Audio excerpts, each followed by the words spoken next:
Video जो है वो राहुल गांधी किस प्रकार मोदी जी के साथ में मिलकर ईवीएम मशीन को बचाने की कोशिश कर रहे हैं उसके बारे में है। कुछ दिन पहले राहुल गांधी की प्रेस कॉन्फ्रेंस हुई, जिस प्रेस कॉन्फ्रेंस में उन्होंने कई झूठ बोले और उसमें से एक झूठ का पर्दाफाश करने के लिए ये वीडियो बनाया हुआ है। तो उन्होंने अपनी तरफ से ये आरोप लगाया कि इलेक्शन कमीशन जो है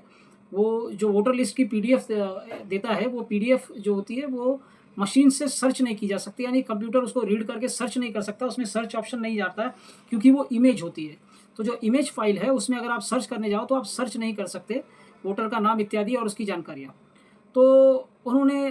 उसके बाद ये भी झूठ बोला कि ओसीआर नामक जो सॉफ्टवेयर होता है उसका उपयोग करके अगर आप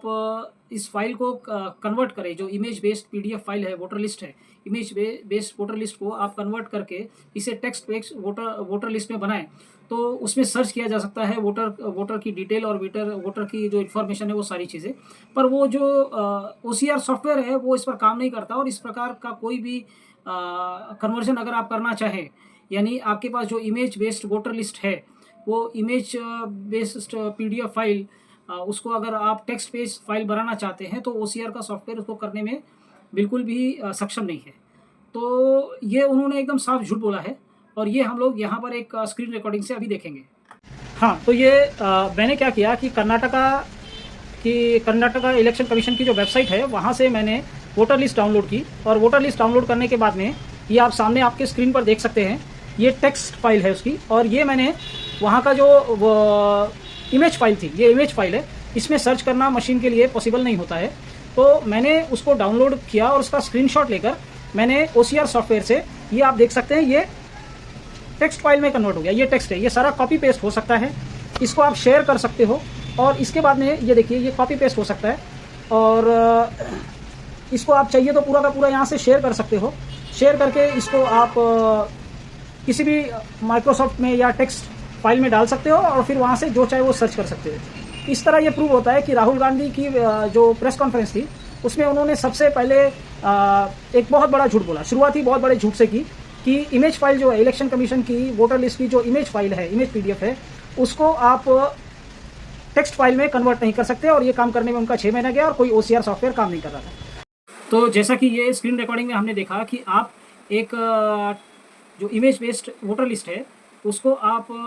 टेक्स्ट फॉर्मेट में कन्वर्ट कर सकते हो ओसीआर सॉफ्टवेयर द्वारा। अब उसके बाद में इसमें किसी वोटर की जानकारी को ढूंढना काफ़ी आसान हो जाता है।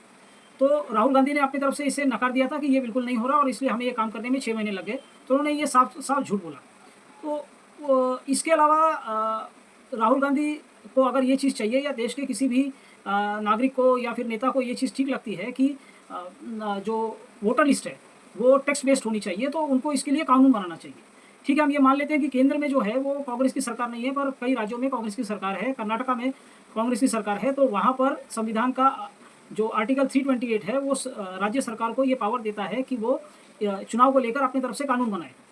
वो अपनी तरफ से इस पर कानून बना सकते थे कि जो वोटर लिस्ट है वो टेक्स्ट बेस्ड होगी,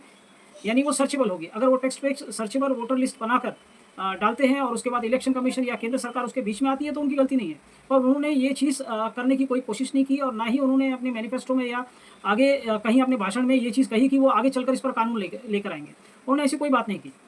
इसके अलावा ये जो 2005 और 6 से ये इमेज बेस्ड फाइल जो है वो इलेक्शन कमीशन धीरे धीरे छाप कर बाहर निकाल रहा है। तब से लेके आज तक राहुल गांधी ने कभी इसके बारे में कुछ नहीं कहा। इलेक्शन कमीशन का जो मैनुअल है वो मैनुअल 2023 इलेक्टोरल रोल्स का मैनुअल 2023 में अपडेट हुआ और उसमें ये बात लिखी हुई है। इसके अलावा 2019 में सुप्रीम कोर्ट ने इस पर जजमेंट भी दिया है। तब से लेके राहुल गांधी आज तक इसके बारे में कुछ नहीं बोल रहे। अब जैसे ये बिहार का इलेक्शन आया तो मोदी जी ईवीएम में वोट चोरी करके चुनाव जीत सके और पब्लिक का ध्यान डाइवर्ट करके ईवीएम की चोरी की तरफ से हटाकर उन्हें वोटर लिस्ट की तरफ उलझाया जा सके, उसके लिए राहुल गांधी अपनी तरफ से लगे हुए। तो राहुल गांधी, मोदी और इलेक्शन कमीशन मिलकर यहाँ पर ईवीएम मशीन को बचाना चाह रहे हैं, जबकि देश की जनता जो है वो बैलेट पेपर चाह रही है। यहाँ पर ये तीनों मिले हुए हैं। उस प्रेस कॉन्फ्रेंस में किसी भी मीडिया के पत्रकार ने ये प्रश्न उनको नहीं पूछा कि ओसीआर सॉफ्टवेयर से ये काम किया जा सकता है, तो फिर आप इसे क्यों नकार रहे हैं? तो इसका मतलब कहीं ना कहीं इसमें मीडिया का भी पूरा इन्वॉल्वमेंट है। और जो लोग कहते हैं कि मोदी मीडिया, गोदी मीडिया, तो वो गोदी मीडिया ने आज तक ये मामूली सा स्क्रीन रिकॉर्डिंग जो मैंने किया है वो उस चीज़ को करके आज तक राहुल गांधी को एक्सपोज करने की कोशिश नहीं की, क्योंकि वो इस मुद्दे को बिहार चुनाव तक चलाना चाहते हैं, खींचना चाहते हैं। और जो ईवीएम मशीन है उसमें प्रोग्राम डालकर हर विधानसभा में 30%, 20%, 25% वोट आराम से चोरी किया जा सकता है, बिना किसी इलेक्शन कमीशन के छोटे अधिकारी या फिर जो राज्य सरकार के अधिकारी जो इलेक्शन के समय चुनाव आयोग के लिए काम करते हैं, इनमें से इनके साथ में किसी भी तरह की सांठगांठ करने की जरूरत नहीं है। इलेक्शन कमीशन के टॉप लोग जो है ईवीएम में प्रोग्राम डालकर 25 से 30% वोटों की चोरी हर विधानसभा में बिना किसी के पता लगे बड़े आराम से कर रहे हैं। ये जो है हमारा राइट टू रिकॉल पार्टी का जो ईवीएम का काले कांच का डेमो है, ईवीएम लाइट सेंसर का डेमो है, वो दिखाता है और इसको हम देश भर में दिखा रहे हैं। अब जैसे जैसे ये डेमो फैल रहा है वैसे वैसे एक एक नए नए ड्रामे उठाकर जो है वो राहुल गांधी ईवीएम को बचाने की कोशिश कर रहे हैं मोदी जी के साथ मिलकर। इसके अलावा उन्होंने प्रेस कॉन्फ्रेंस में और जो कुछ झूठ बोला, इस पर हम आगे वीडियो बनाते रहेंगे।